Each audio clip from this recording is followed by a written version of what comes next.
Haleluya, shalom Bapak Ibu Jemaat yang dikasihi Tuhan. Shalom, shalom. Terus bersuka cita, amin. Sepanjang minggu Tuhan menyertai kita, sepanjang minggu Tuhan memelihara kita. Mari kita memuji, menyembah, mengagungkan Dia. Mari mengangkat tangan dan kita berkata, Bapak kami bersyukur Tuhan, terima kasih untuk anugerah, terima kasih untuk kasih setiamu yang besar atas setiap kami Tuhan. Kami naikkan pujian, kami naikkan pengagungan, kami naikkan sorak-sorai kami hanya di dalam satu nama yang berkuasa, Yesus Kristus Tuhan kami. Yang percaya mari sama-sama berkata, amin, amin, amin. Berikan sorak-sorai bagi Tuhan.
datang menyembah Tuhan.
pujian bagimu Tuhan. Namamu besar, namamu besar, Engkau layak dipuji. Ku agungkan namamu, ku agungkan namamu, oh Tuhan, agung namamu, Tuhan besar namamu, besar dan layak dipuji. Berikan pujian bagi Dia, nyanyi pujian bagimu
kamar, di ruangan tamu, dimanapun kau menyaksikan tayangan ini secara langsung, engkau saya ajak untuk bukan hanya menyaksikan tapi bersama-sama beribadah kepada Tuhan.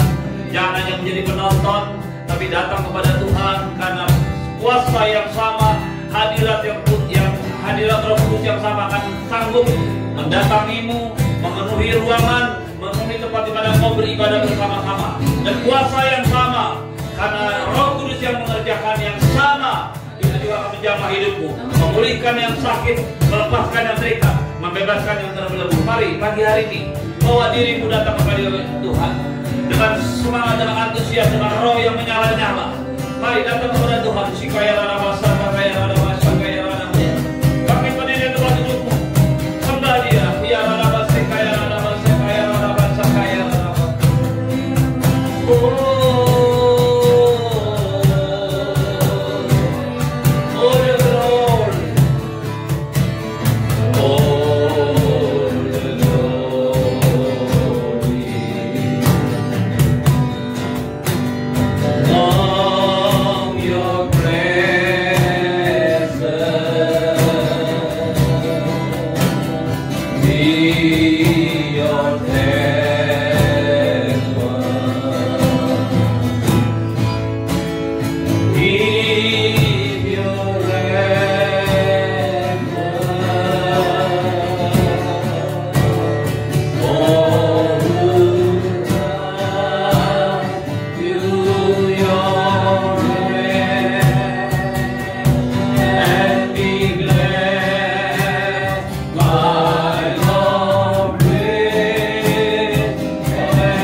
Turunkan ke setiap kami di ruangan ini, di tempat demi tempat, di mana setiap umatmu datang menyembah. Aku berdoa dalam nama Tuhan Yesus, kuasa Roh Kudus yang sama yang memenuhi gerejamu di mula-mula, gerejamu yang mula-mula, itu kuasa yang sama yang saat ini turun ke gerejamu, bangkitkan yang sakit, lepaskan yang terikat, bebaskan yang terbelenggu. Tuhan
hadirat-Mu memenuhi setiap kami, Pak. Setiap tempat di mana kami beribadah, di rumah, di ruang tamu, di kamar, di mobil, dimanapun kami menyaksikan dan ikut bersama-sama beribadah. Hadirat-Mu yang kudus turunkan di setiap kami. Roh Kudus-Mu jamah setiap kami, membawa kami kepadamu Tuhan, memulihkan, menyembuhkan yang sakit, melepaskan yang terikat, membebaskan yang terbelenggu. Pagi hari ini Tuhan, semua yang kami butuhkan di dalam Engkau, Kau jamah, Kau lawan kami. Di dalam nama Roh Kudus, di dalam nama Tuhan Yesus, Roh Kudus, Kau menjamah setiap kami. Urapi hamba-Mu, urapi setiap umat-Mu yang menyaksikan, yang beribadah bersama-sama. Di dalam nama Tuhan Yesus, semua yang percaya katakan amin. Shalom, shalom. Silakan duduk Bapak Ibu sekalian. Mari kita lanjutkan pemberitaan firman Tuhan, pembacaan firman Tuhan kita yang diambil dari Kisah Para Rasul pasal yang keempat. Kisah Para Rasul pasal yang keempat ayat 31 sampai dengan 37. Kisah Para Rasul pasal yang keempat ayat yang ke-31 sampai ke 37. Ya.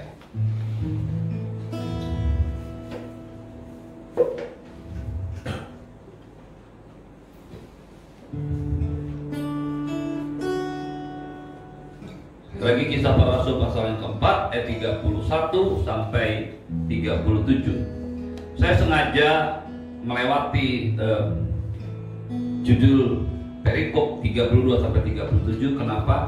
Karena memang aslinya Alkitab itu tidak ada pasal dan tidak ada ayat nomor. Jadi semua ini merupakan tambahan yang diberikan oleh para ahli-ahli Alkitab, tetapi kadang-kadang itu mengurangi arti atau keterkaitan dengan ayat-ayat sebelumnya. Dan ketika mereka sedang berdoa, goyanglah tempat mereka berkumpul itu, dan mereka semua penuh dengan Roh Kudus.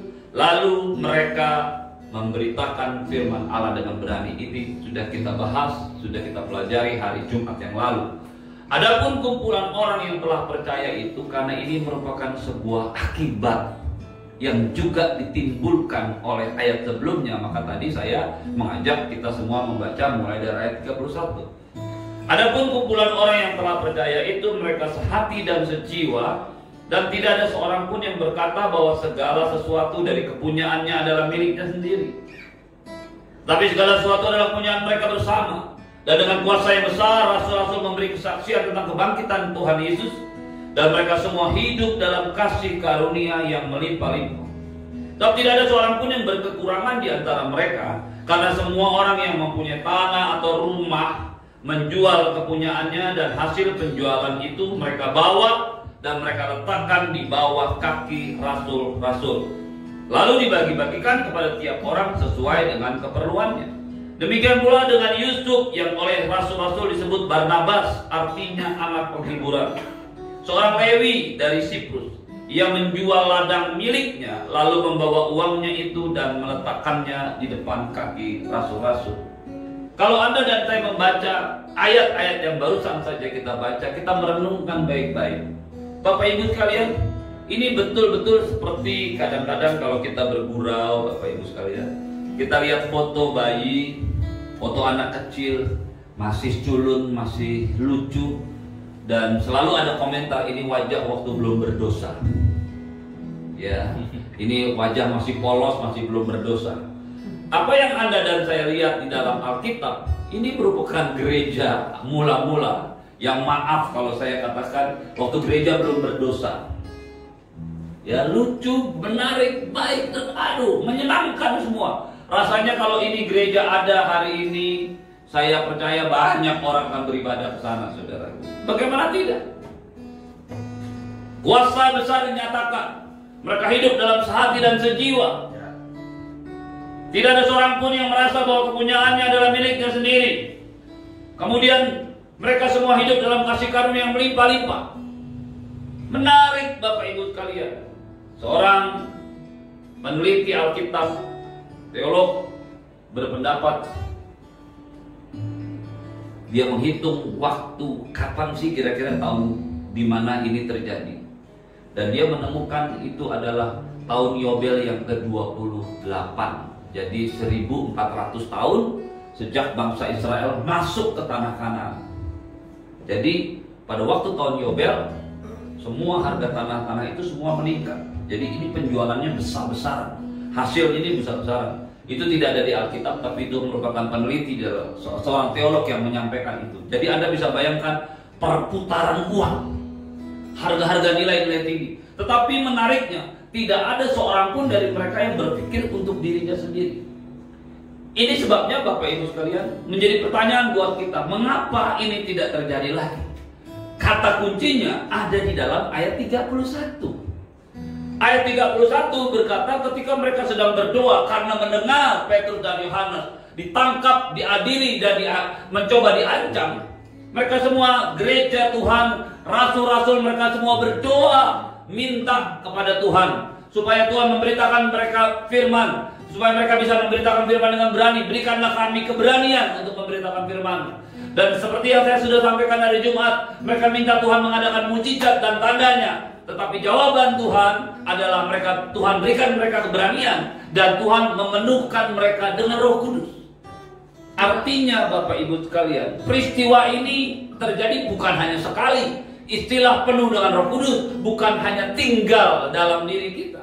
Roh Kudus bukan hanya tinggal dalam hidup setiap orang percaya, tapi Roh Kudus juga bisa memenuhi mereka. Artinya dengan kata lain, ada orang yang memiliki Roh Kudus tapi hidupnya tidak dipenuhi dengan Roh Kudus. Karena waktu mereka meminta kepada Tuhan, ulurkan tangan untuk melakukan mujizat, tanda-tanda gaib, dan Tuhan menjawab mereka dengan kepenuhan Roh Kudus. Artinya Bapak Ibu sekalian, kepenuhan Roh Kudus, dipenuhi dengan Roh Kudus adalah sebuah hal yang sangat mutlak Anda dan saya butuhkan dalam hidup kita hari-hari ini. Amin. Bukan hanya gereja mula-mula yang butuh, Anda dan saya harus hidup dipenuhi Roh Kudus. Untuk apa? Untuk memberitakan firman Tuhan dengan berani. Dan yang kedua, waktu Roh Kudus memenuhi saya, waktu Roh Kudus memenuhi Anda, waktu Roh Kudus memenuhi kita, Dia akan menguasai hidup kita seluruhnya. Amin. Maka dari itu Bapak Ibu sekalian, mereka bisa sehati sejiwa.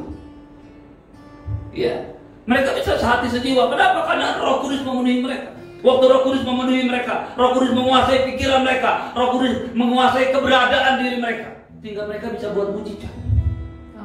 Sehingga mereka bisa melakukan mujizat bukan karena mereka memiliki sesuatu, tapi semata-mata karena pekerjaan Roh Kudus yang menguasai hidup mereka, yang menyaluti, yang membungkus, yang menyelimuti mereka. Amin. Mereka bisa buat mujizat. Dan Roh Kudus yang sama juga bisa menyelimuti hati mereka, pikiran mereka, sehingga mereka bisa sehati dan sejiwa. Ya. Jadi kalau hari ini gereja, Anda dan saya, kita semua tidak sehati dan sejiwa, maka menjadi pertanyaan, kita sedang dipenuhi Roh Kudus atau tidak? Berbeda pendapat itu biasa. Tapi manakala perbedaan pendapat menjadi sebuah alasan untuk membenci, untuk menjelekkan, untuk ngomong sesuatu yang buruk, saya menjadi bertanya, saudara, apakah kita masih dipenuhi dengan Roh Kudus? Berbeda pendapat itu biasa. Kita ada latar belakang yang berbeda. Rasul-rasul, jemaat mula-mula, itu mereka juga jemaat orang-orang yang berbeda-beda. Ada orang Yunani, ada orang Yahudi. Ada orang Yahudi yang berbahasa Yahudi, ada orang Yahudi yang berbahasa Yunani. Ada orang barbar, ada orang Skit. Kalau menurut yang firman Tuhan Paulus sampaikan di dalam dalam kitab-kitab yang lainnya. Tapi mereka itu tidak menghalangi mereka untuk sehati sejiwa. Saya percaya Bapak Ibu, saya pernah mengalami situasi seperti ini. Saya ada dalam sebuah pelayanan yang begitu sehati sejiwa. Kenapa? Karena setiap kita dipenuhi dengan Roh Kudus. Tapi waktu Roh Kudus tidak memenuhi setiap mereka, mulai terjadi masalah. Halo? Iya. Kuncinya adalah hidup yang dipenuhi dengan Roh Kudus. Waktu Anda dan saya dipenuhi dengan Roh Kudus, jangankan disakiti, jangankan disinggung, dianiaya aja, kita masih bisa tersenyum. Halo? Waktu Anda dan saya dipenuhi dengan Roh Kudus, kita nggak berpikir untuk ngomongin orang, kita nggak berpikir untuk menjelekkan orang. Ya. Kenapa? Karena pikiran Anda diselimuti, dikuasai Roh Kudus. Kalau hari ini Anda berpikir sesuatu yang buruk, Anda menjelekkan, Anda ngomongin orang, maka saya mau tanya, saudara, siapa yang menguasai pikiranmu sebenarnya? Apakah Roh Kudus atau tidak? Pada waktu mereka bisa sehati sejiwa, apa yang menyebabkan mereka sehati sejiwa? Pasti karena kepenuhan Roh Kudus. Tapi saya juga mau katakan, dibutuhkan respon. Seorang yang bisa sehati sejiwa itu dimulai dari seorang yang rela kehilangan haknya. Tidak ada seorang pun yang berkata, yang mengklaim, yang punya pikiran, bukan hanya sekedar berkata. Karena apa yang muncul dari mulut itu ada dalam hati, dalam pikiran kita. Tidak ada seorang pun yang berkata bahwa semua sesuatu dari kepunyaannya adalah miliknya sendiri. Padahal itu miliknya. Kalau dia punya tanah, sertifikatnya sertifikat dia. Kalau dia punya mobil, BPKB, STNK-nya punya dia semua. Tapi mereka hari itu berkata, ini bukan milik saya. Artinya apa? Dia melepaskan haknya. Dan itu adalah respon, itu adalah pilihan. Pilihan Anda untuk mempertahankan hak Anda, pilihan Anda untuk mempertahankan apa yang menjadi milik Anda, atau melepaskan. Saya tidak pernah berkata, jemaat yang saya layani adalah milik saya. Saya sadar betul semuanya karena Tuhan. Kalaupun ada perasaan memiliki yang bagus, itu hanya dilatar belakangi oleh rasa tanggung jawab. Karena kalau seseorang memiliki sesuatu tapi dia tidak punya rasa memiliki, maka dia tidak punya tanggung jawab. Saya mulai dengan hal yang sederhana, supaya Bapak Ibu sekalian jangan terlalu tegang. Waktu kecil saya mau belajar nyopir, dan papa saya, ayah saya, bapak saya bilang, oke, saya akan ngajarin kamu asal kamu sudah bisa ganti ban. Kemudian gimana caranya ganti ban? Saya mulai lihat bapak saya ini ganti ban, diajarin, kemudian mulai dilatih nyetir. Satu kali saya bilang mau pinjam mobil, kemudian bapak saya langsung bilang cuci dulu. Saya bilang ini mendung pak. Dia langsung ambil kunci mobilnya dan dia berkata, kalau gitu kalau nggak nyuci mobil jangan pakai mobil. Ya terpaksa saya cuci. Belakangan saya tidak mau pakai mobil, tiba-tiba dia datang pada saya, coba ini anak-anak laki-laki cuci mobil. Kemudian saya lihat ini mendung lagi. Saya bilang sama ayah saya bilang sama bapak saya bilang sama papa saya, percuma sebentar lagi kotor. Dia nggak nyuruh saya. Setelah itu saya mau pergi makan, tiba-tiba dia duduk di sebelah saya. Ngapain kamu makan? Lapar? Percuma, nanti lapar lagi. Saya tahu, oh ini gara-gara sindiran. Tadi pagi saudaraku saya tidak mau cuci mobil. Saya langsung bilang, oke, habis ini saya cuci mobil. Baru dia. Walaupun saya tahu dia nggak akan larang saya untuk makan, tapi dari situ saya belajar, Bapak Ibu sekalian, saya kasih dalam Tuhan. Satu-satunya yang positif dari rasa memiliki itu hanya tanggung jawab. Karena kalau saya mengembalakan jemaat, saya tidak punya tanggung jawab kepada orang-orang, maka itu menjadi berbahaya. Saya bisa lakukan apa saja yang saya suka tanpa saya pedulikan orang-orang yang saya layani. Bapak Ibu sekalian, dengan segala hormat saya mau katakan betapa inginnya hati saya dengan istri untuk menemui Bapak Ibu sekalian. Tapi keadaanlah yang membuat kita seperti ini. Dan tidak mudah untuk bisa menjumpai Bapak Ibu sekalian melalui morning worship setiap pagi, melalui ibadah Rabu dan Jumat dan juga Minggu. Halo, ya. Itu kami lakukan karena tanggung jawab kami. Satu-satunya hal yang positif dari rasa memiliki itu adalah tanggung jawab. Selebihnya itu membuat Anda dan saya merasa memiliki, dan itu semua membuat Anda merasa punya hak. Itu sebabnya waktu Anda memiliki uang, waktu Anda memiliki harta, waktu Anda memiliki rumah, dan satu kali karena satu keadaan kita harus kehilangan itu, ada perasaan frustasi, ada perasaan. Saya mau katakan kepada Bapak Ibu sekalian, saudaraku yang sekasih dalam Tuhan, untuk bisa sehati dan sejiwa, Anda dan saya perlu dipenuhi, harus dipenuhi Roh Kudus. Tapi untuk bisa sehati dan sejiwa, Anda dan saya harus rela kehilangan hak kita, harus melepaskan hak kita, bukan saling menuntut. Sehati sejiwa itu dua pihak, kita dengan orang lain. Saling menuntut dua pihak, saling melepaskan hak itu dua. Yang kedua, yang ketiga, dengan kuasa yang besar, rasul-rasul memberi kesaksian tentang kebangkitan Tuhan Yesus. Gereja harus berdiri dan harus memberikan kesaksian tentang kebangkitan Tuhan Yesus. Gereja harus menyatakan kuasa Allah.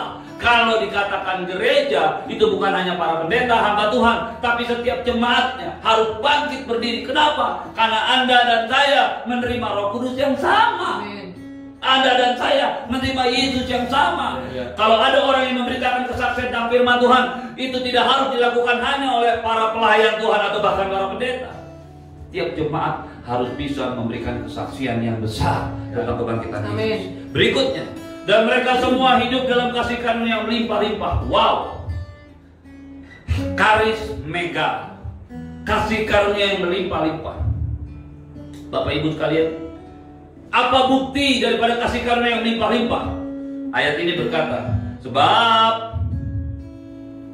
ya, tidak ada seorang pun yang berkekurangan di antara mereka. Karena semua orang yang mempunyai tanah atau rumah menjual kepunyaannya, dan hasil penjualan mereka bawa dan mereka letakkan di bawah kaki rasul-rasul, di depan kaki rasul-rasul, lalu dibagikan kepada tiap orang sesuai keperluannya. Berarti Bapak Ibu sekalian, kasih karunia yang berlimpah-limpah itu bukan hanya bercerita tentang menerima kasih karunia, tapi kasih karunia yang berlimpah-limpah itu dibuktikan dari memberi kasih karunia. Hari-hari ini orang cuma ngomong menerima kasih karunia. Waktu Anda dan saya menerima kasih karunia dari Allah, itu menunjukkan sifat dan kodrat ilahi dari Allah. Anda dan saya tidak melakukan apa-apa, kita diselamatkan. Apa yang kita bisa tangkap dari situ? Allah kita luar biasa. Dia mengasihi Anda dan saya sehingga tanpa perbuatan baik, tanpa amal, tanpa usaha, Anda dan saya diselamatkan. Efesus 2 ayat 8 dan 9. Tapi kasih karunia Allah yang berlimpah-limpah yang Anda dan saya terima, itu tidak menunjukkan nilai rohani hidup Anda dan saya. Itu menunjukkan nilai ilahi daripada Allah. Kasih karunia yang berlimpah-limpah itu menunjukkan nilai rohani pada Anda dan saya. Waktu Anda dan saya memberikan kasih karunia, bukan menerima. Maaf, hari ini kalau orang bicara tentang kasih karunia, mereka hanya bicara tentang menerima. Sehingga orang berpikir, maaf Bapak Ibu sekalian, yang paling penting adalah Yesus hidup di dalam kita. Nggak penting kita hidup bagi Yesus. Saudara, mengapa kita harus mempertentangkan dua hal yang sama-sama benar ini? Kita hidup bagi Tuhan dan Tuhan hidup bagi kita. Itu adalah satu kesatuan yang tidak bisa dipisahkan. Itu adalah satu bukti dari kasih karunia yang berlimpah-limpah. Waktu Anda dan saya menerima kasih karunia Allah, Allah mau rela hidup bagi kita. Dia hidup di dalam kita. Tapi Anda tidak mau hidup bagi Tuhan, berarti Anda tidak punya nilai rohani. Dengan kata lain, kalau Anda merasa frustasi hidup bagi Tuhan, saya mau katakan di dalam nama Tuhan Yesus, Tuhan lebih frustasi hidup dalam Anda. Betul ya? Lo Anda nggak mau hidup bagi Tuhan, tapi Tuhan hidup dalam Anda. Apa nggak geleng-geleng kepala? Coba bayangkan sebuah pernikahan. Suami mengasihi istrinya, tapi istri tidak mengasihi suami. Lalu istri bilang, saya frustasi hidup dengan kamu. Suaminya mungkin akan ngomong, saya yang lebih frustasi hidup dengan kamu. Kenapa? Saya mengasihi kamu, tapi kamu tidak mengasihi saya. Yesus mau hidup dalam diri kita, tapi kita nggak mau hidup bagi Dia. Jangan-jangan, bahkan mungkin kita mengatakan saya frustasi. Kalau hidup bagi Tuhan saya frustasi. Saya mau katakan dalam nama Yesus, Tuhan lebih frustasi melihat Anda. Dia sudah mati buat Anda, Dia sudah mati buat kita, tapi Anda nggak mau hidup bagi Tuhan. Pagi ini saya mau katakan, hidup dalam kasih karunia yang berlimpah-limpah ditunjukkan bukan hanya berbicara tentang kasih karunia Allah, tapi juga berbicara tentang kasih karunia kita kepada orang lain. Waktu Anda menerima kasih karunia Allah, kita berdosa, kita bersalah, kita diampuni, kita diselamatkan. Pertanyaan saya tadi, kalau ada orang lain yang salah, apa yang menjadi reaksi Anda? Apakah Anda akan marah? Kalau Anda marah, berarti Anda tidak punya nilai kasih karunia. Karena Anda tidak pernah memberikan kasih karunia.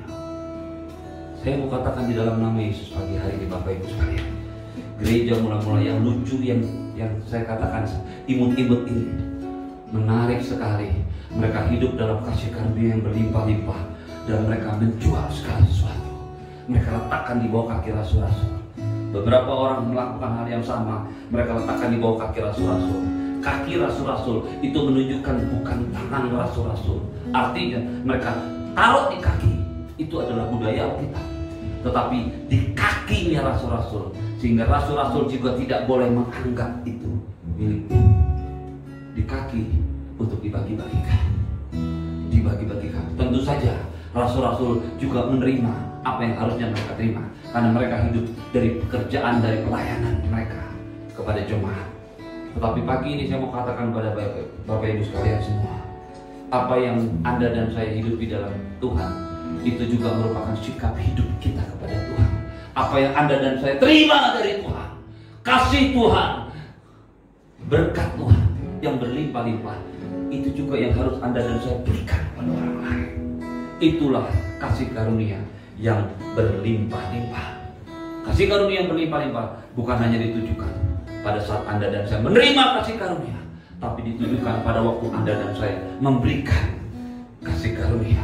Dan Bapak Ibu yang saya kasih dalam Tuhan, kalau kehidupan Allah ini terjadi dalam hidup kita, maka bukan hanya Dia hidup di dalam kita, tapi kita hidup di dalam Dia. Pagi hari ini saya menantang Anda, kalau Anda ingin menikmati semua yang baik dalam hidupmu, yang pertama, kita harus dipenuhi dengan Roh Kudus. Kita harus dibaptiskan dengan Roh Kudus. Kita harus dikuasai oleh Roh Kudus. Yang kedua, Anda harus melepaskan hak Anda. Bapak Ibu sekalian, sampai hari ini Bapak Ibu sekalian, saya siap untuk makan di tempat yang termahal. Saya juga siap untuk makan di kaki lima. Cuma karena lagi pandemi, pasti saya tidak akan makan di situ. Bungkus, bawa ke rumah, angetin, baru makan, biar aman. Betul saudara? Saya siap, ya, dengan kondisi apapun dalam pelayanan. Naik pesawat, siap. Naik bis, siap. Pada waktu saya mulai merintis pelayanan di Sintang, saya melihat suasana perbisan. Karena saya suka membandingkan suasana bis. Saya lihat, waduh, bis di Kalimantan ini zaman di Jawa itu tahun berapa, saudara? Bagasi besar-besar, ya, tinggi-tinggi, ya, bis 3/4, tapi ada 3 motor di atas. Saya kira-kira ini bagaimana caranya, saudara? Dan saya lihat tidak ada AC. Kemudian saya tanya ke satu orang, kenapa sih jarak jauh begini tidak ada AC-nya? Pak, kalau orang sini itu percuma dipakai AC. Kenapa? Karena mereka tetap lebih suka angin, karena mereka bisa merokok dan segala macam. Saya katakan, Tuhan, satu kali saya akan naik yang seperti ini, dan itu terjadi, saudara.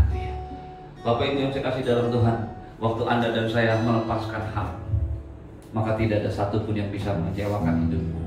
Pada waktu Anda dan saya rela kehilangan hak, tidak ada yang bisa membuat Anda tersangkut dalam dunia ini. Mengapa hari-hari ini orang tidak pernah berpikir tentang perkara-perkara ilahi? Karena dia bukan hanya tidak mau kehilangan hak, tapi mereka ingin memiliki semua yang ada dalam dunia ini.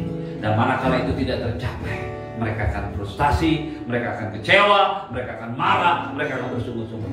Tapi kalau Anda dan saya hidup dengan pandangan yang benar, pandangan yang kekal, dengan nilai ilahi dalam hidup ini, hidup kekristenan kita bukan hanya soal menerima kasih karunia, tapi memberikan kasih karunia. Anda dan saya akan dinilai kerohanian, nilai rohani dalam hidup.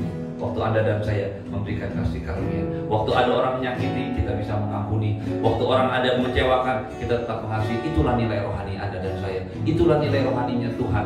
Itulah nilai ilahinya Tuhan pada waktu Dia memberikan Tuhan Yesus buat Anda dan saya. Pagi hari ini, mari berjalan bersama-sama menjadi gereja yang penuh dengan kuasa, yang penuh dengan Roh Kudus, menjadi gereja yang jemaatnya rela kehilangan haknya, kemudian memberikannya kepada orang lain. Mengapa kita berikan? Karena kita mendapatkan dan memiliki sesuatu yang paling berharga dalam hidup ini, dan itu tidak bisa digantikan, tidak bisa dibayar, tidak bisa dinilai dengan semua yang ada di dunia ini.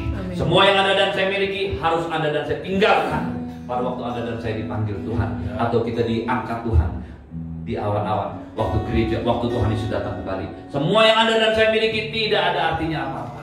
Hanya engkau dan saya menikmati selama di dunia ini. Karena itu, punyailah sikap untuk rela kehilangan hak. Maka engkau dan saya akan bisa bertumbuh bersama-sama dengan Tuhan dan menikmati kuasanya yang besar dalam hidup ini. Bangkit berdiri, kita akan perjamuan kudus bersama-sama. Siapkan roti dan anggurmu. Ya nama sakaya, nama sakaya. Ya nama sakaya, nama. Angkat roti tinggi-tinggi sebagai sebuah tanda penghormatan akan Tuhan. Ya nama sakaya. Tuhan Yesus pada malam waktu dia diserahkan mengambil roti dan sesudah mengucap syukur atasnya, dia memecah-mecahkannya lalu berkata, inilah tubuhku yang diserahkan bagi kamu. Ambillah dan makanlah menjadi peringatan akan aku. Lalu kemudian ia mengambil cawan sesudah makan dan berkata, cawan ini adalah perjanjian baru yang dimeteraikan oleh darahku. Ambillah dan minumlah. Sebab setiap kali kamu meminumnya, kamu memberitakan kematian aku sampai aku datang kembali. Bapak Ibu jemaat yang dikasih Tuhan, angkat rotimu tinggi-tinggi dengan tangan kanan. Bukankah roti yang dipecah-pecahkan ini adalah persekutuan dengan tubuh Kristus? Mari makan dengan iman bersama-sama dalam nama Yesus.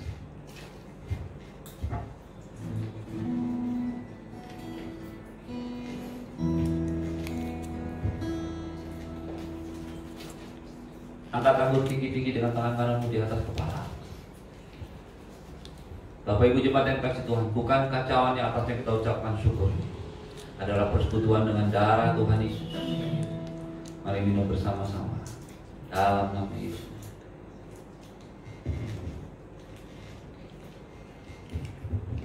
Haleluya. Berikan ucapan syukurmu kepada Tuhan. Dikaya oh mulianya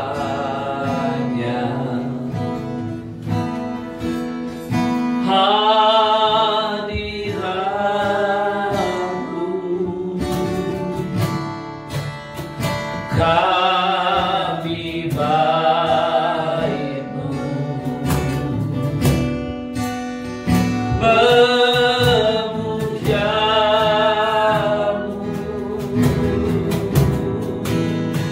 dimuliakan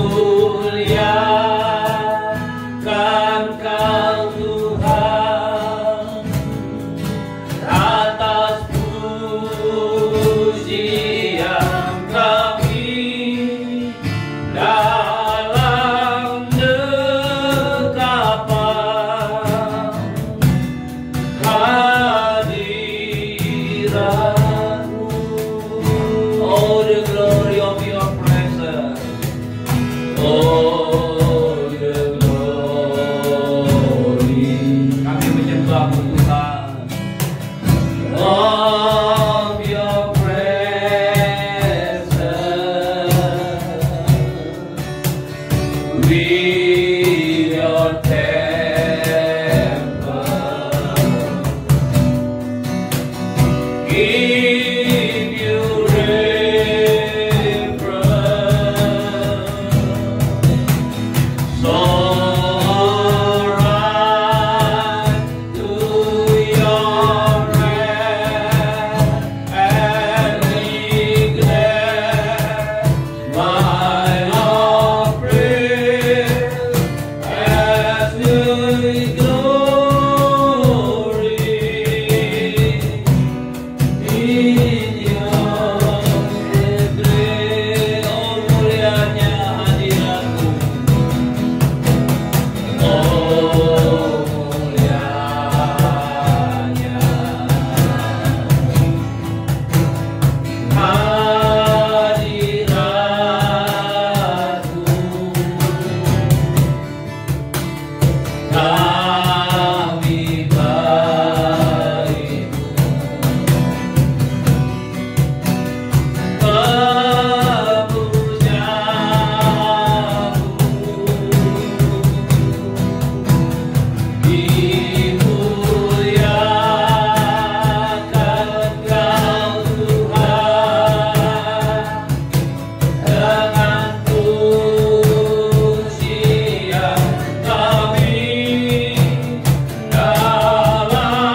Mari kita akhiri ibadah kita, angkat tanganmu kepada Tuhan. Tuhan menyinari engkau dengan wajahnya dan memberikanmu kasih karunia. Amin. Tuhan menghadapkan wajahnya padamu dan memberikanmu damai sejahtera. Tuhan yang memberkati, Tuhan yang melindungi. Mari bawa hati dan hidup dipenuhi dengan kuasa Roh Kudus. Belajar melepaskan hak dan terus percaya. Hidup dalam kasih karunia yang berlimpah-limpah. Menerima kasih karunia dan memberikan kasih karunia yang berlimpah-limpah. Terimalah berkat yang berlimpah-limpah dari Bapa di surga, cinta kasih dari Tuhan Yesus, penyertaan yang sempurna daripada Roh Kudus, menyertai hidupmu hari ini dan sampai selama-lamanya. Di dalam nama Tuhan Yesus semua yang percaya katakan amin. Selamat pagi, selamat hari Minggu. Tuhan Yesus memberkati. Shalom. Shalom.